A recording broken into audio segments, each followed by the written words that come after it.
Hello and welcome, everyone. My name is Lucas Schaefer. I'm the Mending Program Coordinator at the Kawartha Sexual Assault Center. Today, we are here with another interview during Sexual Assault Prevention Month. I'm so excited to be speaking with our guest today, but before we get into it, I just want to remind you that you can donate to our center during this month by going to our Facebook page at Kawartha_SAC and dropping us a dime or whatever you're able to contribute. And now, without further ado, I'd like to introduce my guest, and I'll let him introduce himself. Hi, my name is Colton Johnstone. I'm a recent graduate of the Mending Program, and I would love to consider myself an ally to people who are experiencing difficulties in their lives. Wow, thank you so much, Colton, and lovely to have you here. We'll probably end up talking about what the Mending Program is and in your own words and some things that you were able to take from it. But first, the preliminary question that I ask all of the interviewees that I have during this month is, what does prevention education mean to you? What does it look like in your everyday life? I think prevention education is a huge facet of dealing with gender-based violence.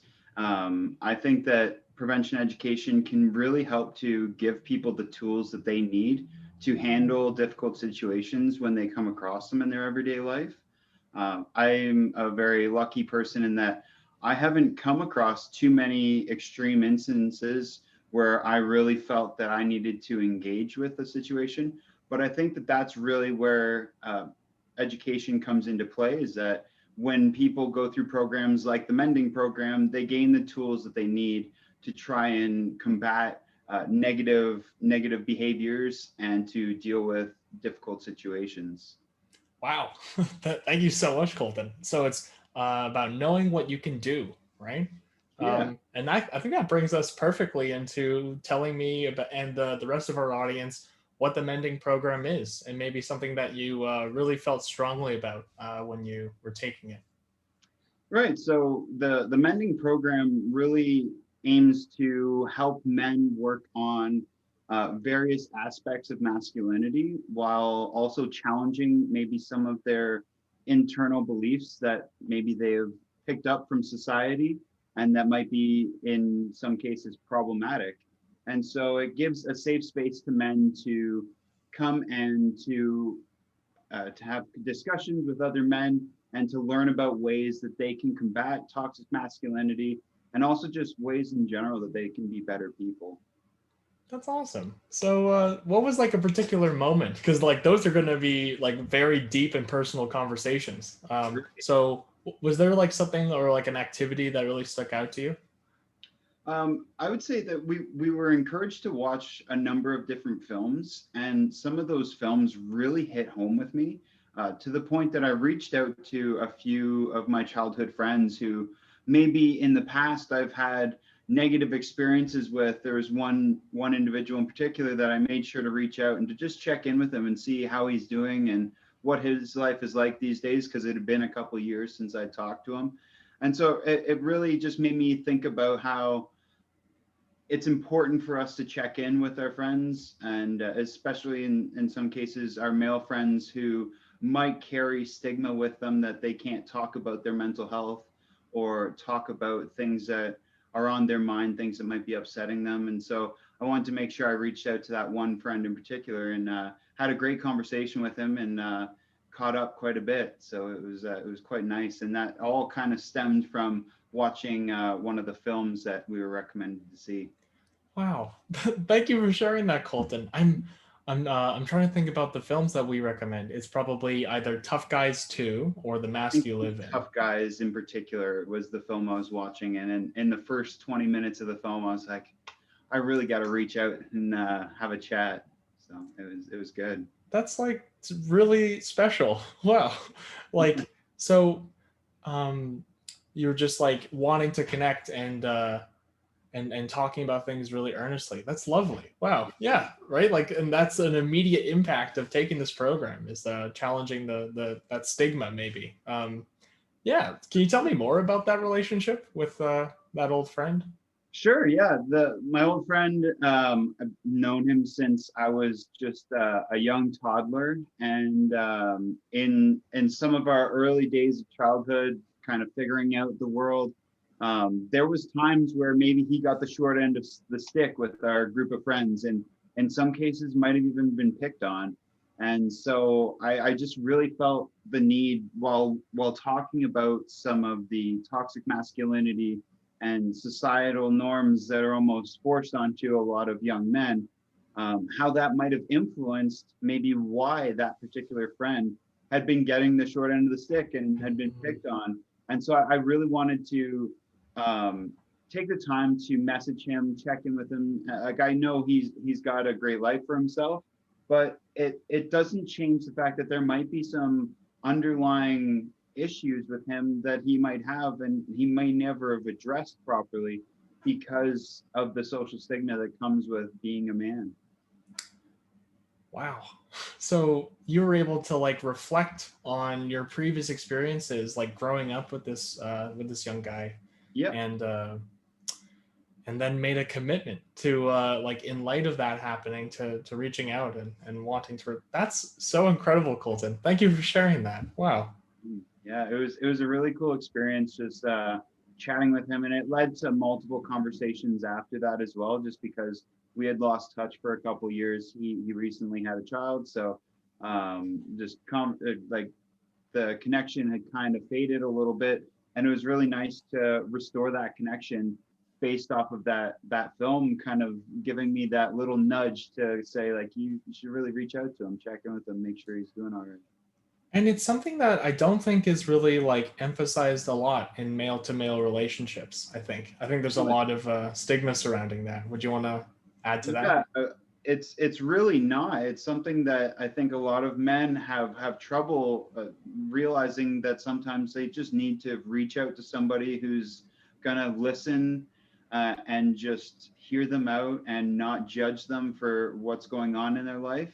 And sometimes all you need is a set of ears. You don't even necessarily. There might not be anything you can do about the situation, but talking about it can just make a lot of things feel better. And so I think that that's really great advice for any men in particular who are struggling with any internal issues, is that having a conversation with somebody who's just willing to listen to you can make a big difference in how you're coping with your inner struggles.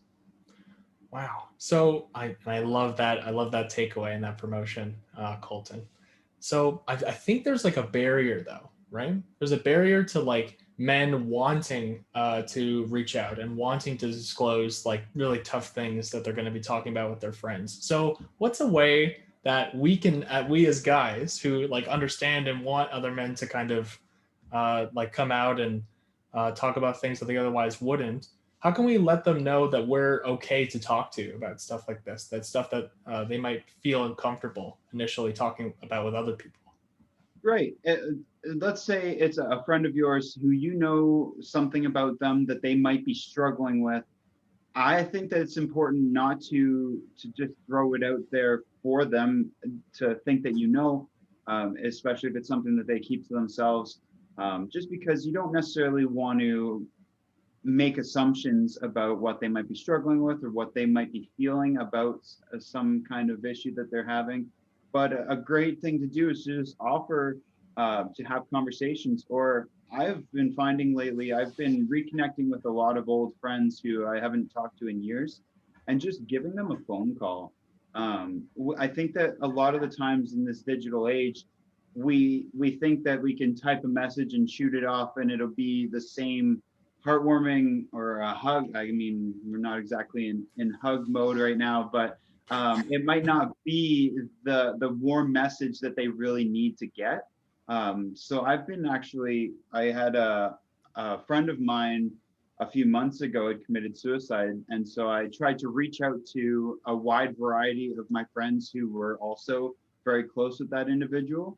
And so just having a phone conversation has been really beneficial for me and all of the people I've been talking to, not only to reconnect and to kind of refamiliarize with each other because we might have lost touch, but to also kind of reflect on the suicide that happened in our close knit group of friends. And so it's been a really good way to make sure that we're talking about our mental health, just because in so many cases we might start talking about our job or what we're trying to do with our lives or things that are going on from day to day. We might not talk about kind of the larger underlying issues that we might have. And sometimes those are the most important things for us to talk about. And so making that phone call and having just a 20-minute phone conversation can make a really big difference in not only your relationship with that person, but also your ability to gauge how their mental health is doing and also how yours is. Because quite often talking about yourself, you might realize like, oh yeah, there's something that's I guess been kind of bugging me lately, and maybe I should have a conversation with somebody about that. Wow. First of all, I want to thank you for sharing this, Colton, and I wanted to express my condolences. I think that's an incredibly tough situation, and connecting with your friends and reaching out to people who are in your close net circle is a great response to that. And I love what you're saying about like how those heartwarming conversations and phone conversations can not only be beneficial for the people that you're calling, but also for yourself. It's an opportunity to listen to yourself, right? Yeah. Yeah. Wow. Thank you so much for this. And I I want to ask more questions, but I want to be mindful of time as well. Um, yeah. Do you have any final words for the survivors and their supporters who might be watching this video, and maybe men who, as you've been talking about, are struggling with thoughts of suicide or are worried about their peers and their mental health? What do you have to say to our audience?